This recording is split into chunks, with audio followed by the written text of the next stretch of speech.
कौसल्या सुप्रजा रामः पूर्वा सन्ध्या प्रवर्तते उत्तिष्ठ नरशार्दूल कर्तव्यम् दैवमाह्निकम् कौसल्या सुप्रजा रामः पूर्वा सन्ध्या प्रवर्तते उत्तिष्ठ नरशार्दूल कर्तव्यम् दैवमाह्निकम् उत्तिष्ठोत्तिष्ठ गोविन्द उत्तिष्ठ गरुडध्वज उत्तिष्ठ कमलाकान्त त्रैलोक्यम् मङ्गलम् कुरु उत्तिष्ठोत्तिष्ठ गोविन्द उत्तिष्ठ गरुडध्वज उत्तिष्ठ कमलाकान्त त्रैलोक्यम् मङ्गलम् कुरु मातः समस्त जगताम् मधुकैटभारेः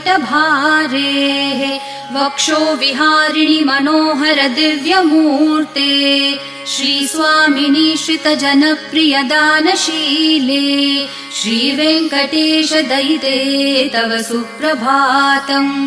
मातः समस्त जगताम् मधुकैटभारेः वक्षो विहारिणि मनोहर दिव्यमूर्ते श्रीस्वामिनि श्रितजनप्रिय दानशीले श्रीवेङ्कटेश दयिते तव सुप्रभातम् तव सुप्रभातमरविन्दलोचने भवतु प्रसन्नमुखचन्द्रमण्डले विधिशङ्करेन्द्रवनिताभिरर्चिते वृषशैलनाथ दयिते दयानिधे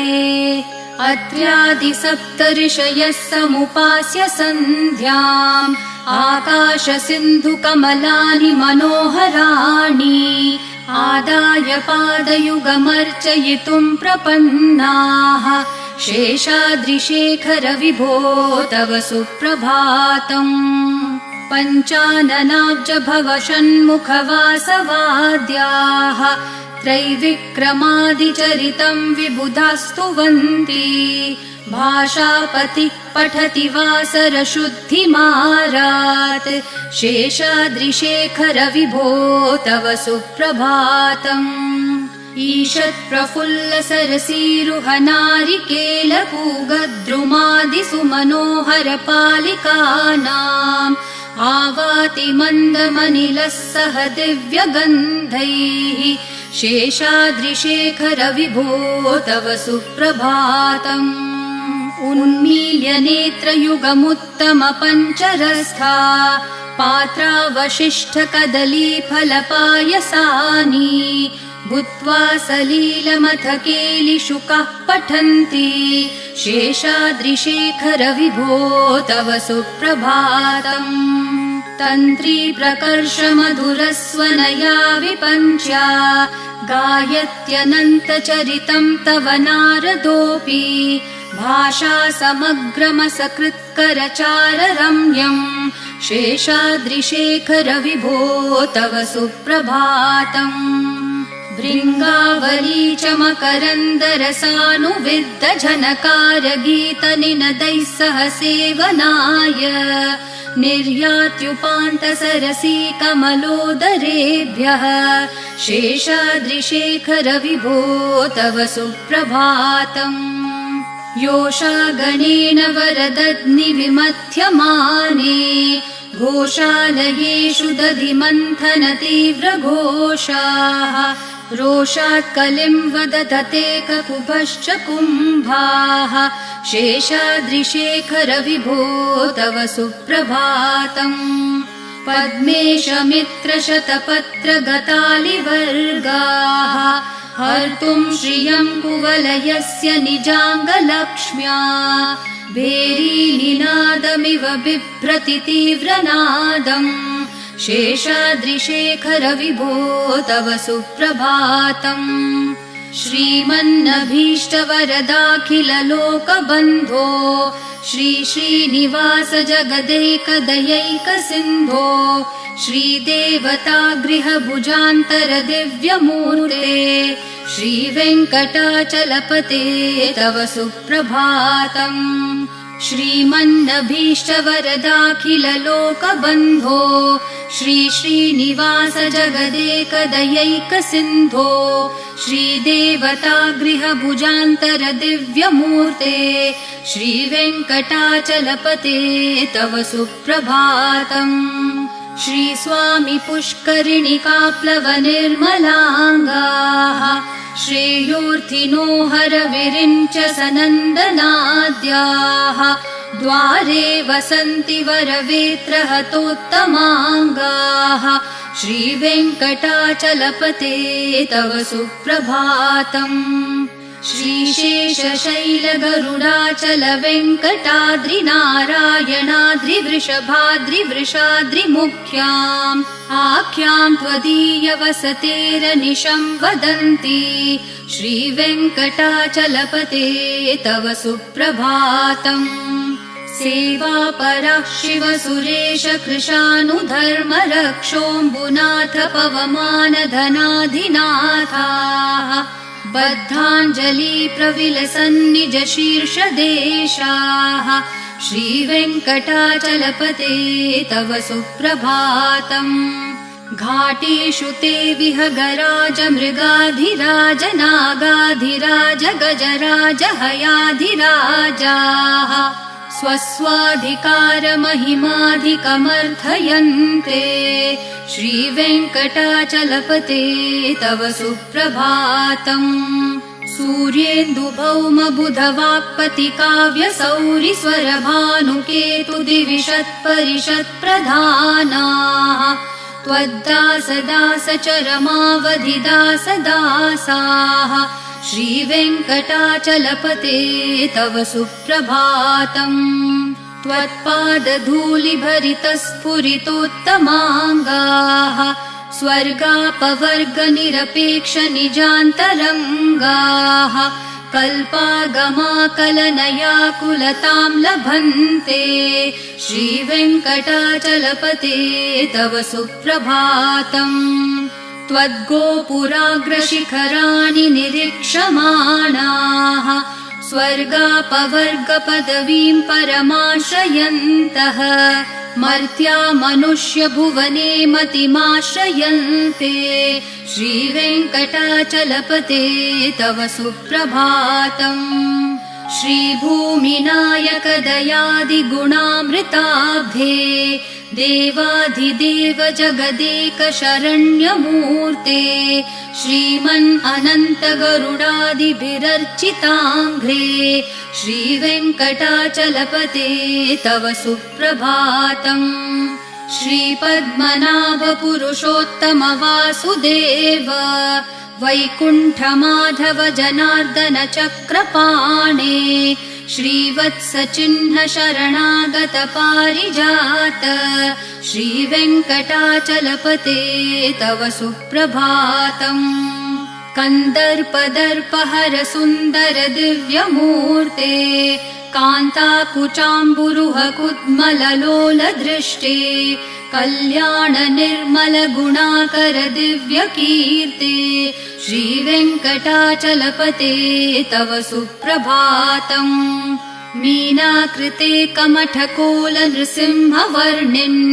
स्वामिन् परश्वथ तपोधन रामचन्द्र शेषांश राम यदुनन्दन कल्किरूप श्रीवेङ्कटाचलपते तव सुप्रभातम् एलालवङ्गधनसार सुगन्धितीर्थम् दिव्यम् वियत्सरिति हेमघटेषु पूर्णम् धृत्वाद्य वैदिकशिखामणयः प्रहृष्टा तिष्ठन्ति वेङ्कटपते तव सुप्रभातम् भास्वानुदेति विकचानि सरोरुहाणि सम्पूरयन्ति निनदैः ककुभो विहङ्गाः श्रीवैष्णवा सततमर्थितमङ्गलास्ते धामाश्रयन्ति तव वेङ्कट सुप्रभातम् ब्रह्मादयः सुरवराः समहर्षयस्ते सन्तः सनन्दनमुखास्तवथ योगिवर्याः धामान्तिके तव हि मङ्गलवस्तुहस्ताः श्रीवेङ्कटाचलपते तव सुप्रभातम् लक्ष्मीनिवास निरवद्य गुणैकसिन्धो संसारसागरसमुत्तरणैकसेतो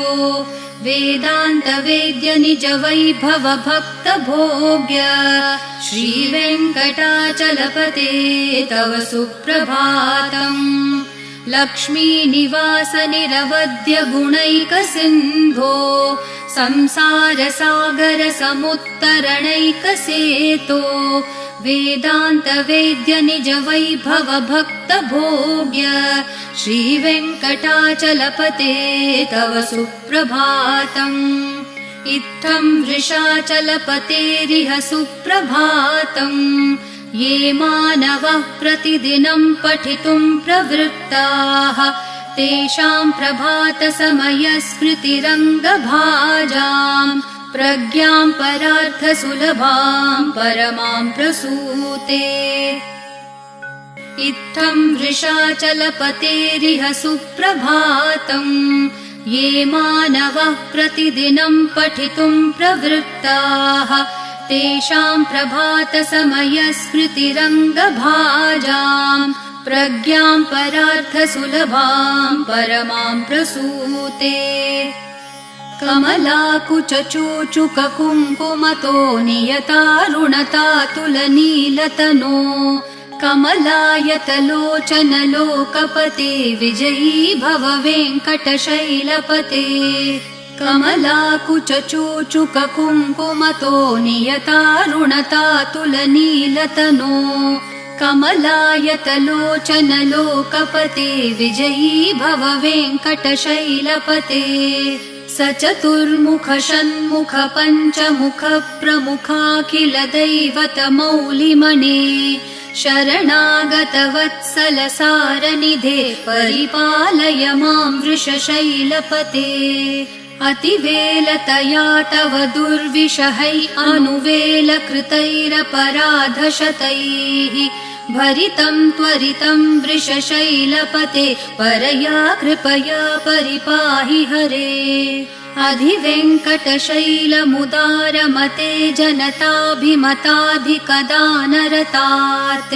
परदेवतया गदितान्न गमै कमलादयितान्न परं कलये। कलवेणुरवावश गोपवधू शतकोटिवृतात् स्मरकोटिसमात् प्रतिवल्लविकाभिमतात् सुखदात् वसुदेवसुतान्न परं कलये। अभिराम गुणाकर दाशरथे जगदेकधनुर्धर धीरमते रघुनायक राम रमेश विभो वरदो भवदेव दया जलदे। अवनीतनया कमनीयकरं रजनीकर चारुमुखाम्बुरुहम् रजनीचरराजतमो मिहिरं महनीयमहं रघुराममये। सुमुखं सुहृदं सुलभं सुखदं स्वनुजं च सुखाय ममोघशरम् अपहाय रघुत्वहमन्यमहं न कथञ्चन कञ्चन जातु भजे। विना वेङ्कटेशं ननाथो ननाथ सदा वेङ्कटेशं स्मरामि स्मरामि। हरे वेङ्कटेश प्रसीद प्रसीद प्रियं वेङ्कटेश प्रयच्छ प्रयच्छ।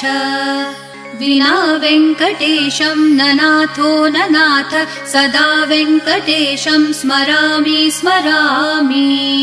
हरे वेङ्कटेश प्रसीद प्रसीद प्रियं वेङ्कटेश प्रयच्छ प्रयच्छ। अहं दूरतस्ते पदाम्भोजयुग्म प्रणामेच्छयागत्य सेवां करोमि। सकृत्सेवया नित्यसेवा फलं त्वं प्रयच्छ प्रयच्छ प्रभो वेङ्कटेश। अज्ञानिना मया दोषान् अशेषान् विहितान् हरे क्षमस्वत्वं क्षमस्वत्वं शेषशैलशिखामणे। अज्ञानिना मया दोषान् अशेषान् विहितान् हरे क्षमस्वत्वं क्षमस्वत्वं शेषशैलशिखामणे। ईशानां जगतोऽस्य वेङ्कटपतेर्विष्णोः परां प्रेयसीं तद्वक्षस्थलनित्यवासरसिकां तच्छान्तिसंवर्धिनीं पद्मालङ्कृतपाणिपल्लवयुगां पद्मासनस्थां श्रियं वात्सल्यादिगुणोज्ज्वलां भगवतीं वन्दे जगन्मातरम् ईशानां जगतोऽस्य वेङ्कटपतेर्विष्णोः परां प्रेयसीं तद्वक्षस्थलनित्यवासरसिकां तच्छान्तिसंवर्धिनीं पद्मालङ्कृतपाणिपल्लवयुगां पद्मासनस्थां श्रियं वात्सल्यादिगुणोज्ज्वलां भगवतीं वन्दे जगन्मातरम् श्रीमान् कृपाजलनिधे कृतसर्वलोकसर्वज्ञ शक्तनतवत्सल सर्वशेषिन् स्वामिन् सुशीलसुलभाश्रितपारिजात श्रीवेङ्कटेश चरणौ शरणं प्रपद्ये श्रीमान् कृपाजलनिधे कृतसर्वलोकसर्वज्ञ शक्तनतवत्सल सर्वशेषिन् स्वामिन् सुशीलसुलभाश्रितपारिजात श्रीवेङ्कटेश चरणौ शरणं प्रपद्ये आनूपुरार्पितसुजात सुगन्धिपुष्पसौरभ्य सौरभकरौ समसन्निवेशौ सौम्यौ सदानुभवनेऽपि नवानुभाव्यौ श्रीवेङ्कटेश चरणौ शरणं प्रपद्ये सद्यो विकासि समुदित्वरसान्द्ररागः सौरभ्य निर्भर सरोरुह साम्यवार्ताम् सम्यक्षु साहसपदेषु विलेखयन्तौ श्रीवेङ्कटेश चरणौ शरणं प्रपद्ये रेखामयध्वज सुधाकलशातपत्रवज्राङ्कुशाम्बुरुहकल्पकशङ्खचक्रैः भव्यैरलङ्कृततलौ परतत्त्वचिह्नैः श्रीवेङ्कटेश चरणौ शरणं प्रपद्ये ताम्रोदरद्युतिपराजितपद्मरागौ ब्राह्मेर्महोभिरभिभूतमहेन्द्रनीलौ उद्यन्नखांशुभिरदस्तशशाङ्कभासौ श्रीवेङ्कटेश चरणौ शरणं प्रपद्ये सप्रेमभीतिकमलाकरपल्लवाभ्यां सम्माहनेऽपि सपदि क्लममादधानौ कान्ताववाङ्मनसगोचरसौ कुमार्यौ श्रीवेङ्कटेश चरणौ शरणं प्रपद्ये लक्ष्मीमहीतदनुरूपनिजानुभावन्नीलादिदिव्यमहिषीकरपल्लवानाम् आरुण्यसङ्क्रमणतः किल सान्द्ररागौ श्रीवेङ्कटेश चरणौ शरणं प्रपद्ये नित्यानमद्विधि शिवादिकिरीटकोटि प्रत्युक्तदीप्तिनवरत्नमःप्ररोहैः नीराजनाविधिमुदारमुपादधानौ श्रीवेङ्कटेश चरणौ शरणं प्रपद्ये विष्णोपदे परम इत्युदितः प्रशंसो यौ मध्य उत्स इति भोग्यतयाप्युपातौ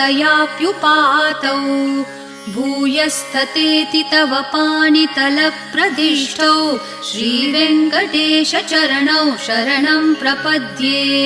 पार्थाय तत्सदृशसारथिना त्वयैव यौ दर्शितौ स्वचरणौ शरणं व्रजेति भूयोऽपि मह्यमिह तौ करदर्शितौ ते श्रीवेङ्कटेश चरणौ शरणं प्रपद्ये मन्मूर्धिकालियफने विकटाटवीषु श्रीवेङ्कटाद्रिशिखरे शिरसि श्रुतीनां चित्तेऽप्यनन्यमनसां सममाहितौ ते श्रीवेङ्कटेश चरणौ शरणं प्रपद्ये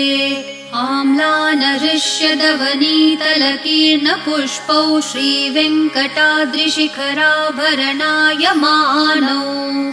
आनन्दिताखिलमनोनयनौ तवेतौ श्रीवेङ्कटेश चरणौ शरणं प्रपद्ये प्रायप्रपन्नजनता प्रथमावगाह्यो मातुस्तनाविविशिशोरमृतायमानौ प्राप्तौ परस्परतुलामतुलान्तरौ ते श्रीवेङ्कटेशचरणौ शरणं प्रपद्ये सत्त्वोत्तरैः सततसेव्यपदाम्बुजेन संसारतारकदशार्द्रदृगञ्चलेन सौम्योपयन्तृमुनिना मम दर्शितौ ते श्रीवेङ्कटेशचरणौ शरणं प्रपद्ये सत्त्वोत्तरैः सततसेव्यपदाम्बुजेन संसारतारकदशार्द्रदृगञ्चलेन सौम्योपयन्तृमुनिना मम दर्शितौ ते श्रीवेङ्कटेशचरणौ शरणं प्रपद्ये श्रीशश्रिया घटिकया त्वदुपाय भावे प्राप्ये त्वयि स्वयमुपेयतया स्फुरन्त्या नित्याश्रिताय निरवद्य गुणाय तुभ्यं स्यां किङ्करो वृषगिरीश न जातु मह्यम् श्रीशश्रिया घटिकया त्वदुपाय भावे प्राप्ये त्वयि स्वयमुपेयतया स्फुरन्त्या नित्याश्रिताय निरवद्य गुणाय तुभ्यं स्यां किङ्करो वृषगिरीश न जातु मह्यम् श्रियः कान्ताय कल्याणनिधये निधयेऽर्थिनां श्रीवेङ्कटनिवासाय श्रीनिवासाय मङ्गलम् श्रियः कान्ताय कल्याणनिधये निधयेऽर्थिनां श्रीवेङ्कटनिवासाय श्रीनिवासाय मङ्गलम् लक्ष्मी सविभ्रमालोकसुप्रविभ्रमचक्षुषे चक्षुषे सर्वलोकानां वेङ्कटेशाय मङ्गलम् श्रीवेङ्कटाद्रिशृङ्गाग्रमङ्गलाभरणाङ्ग्रये मङ्गलानां निवासाय श्रीनिवासाय मङ्गलम् सर्वावयवसौन्दर्यसम्पदा सर्वचेतसां सदा सम्मोहनायास्तु वेङ्कटेशाय मङ्गलम् नित्याय निरवध्याय सत्यानन्दचिदात्मने सर्वान्तरात्मने श्रीमद्वेङ्कटेशाय मङ्गलम् स्वतः सर्वविदे सर्वशक्तये सर्वशेषिणे सुलभाय सुशीलाय वेङ्कटेशाय मङ्गलम् परस्मै ब्रह्मणे पूर्णकामाय परमात्मने प्रयुञ्जे परतत्त्वाय वेङ्कटेशाय मङ्गलम् आकालतत्त्वमशान्तम् आत्मनामनुपश्यताम् अतृप्तामृतरूपाय वेङ्कटेशाय मङ्गलम् प्रायस्वचरणौ पुंसां शरण्यत्वेन पाणिना कृपया दिशते श्रीमद्वेङ्कटेशाय मङ्गलम्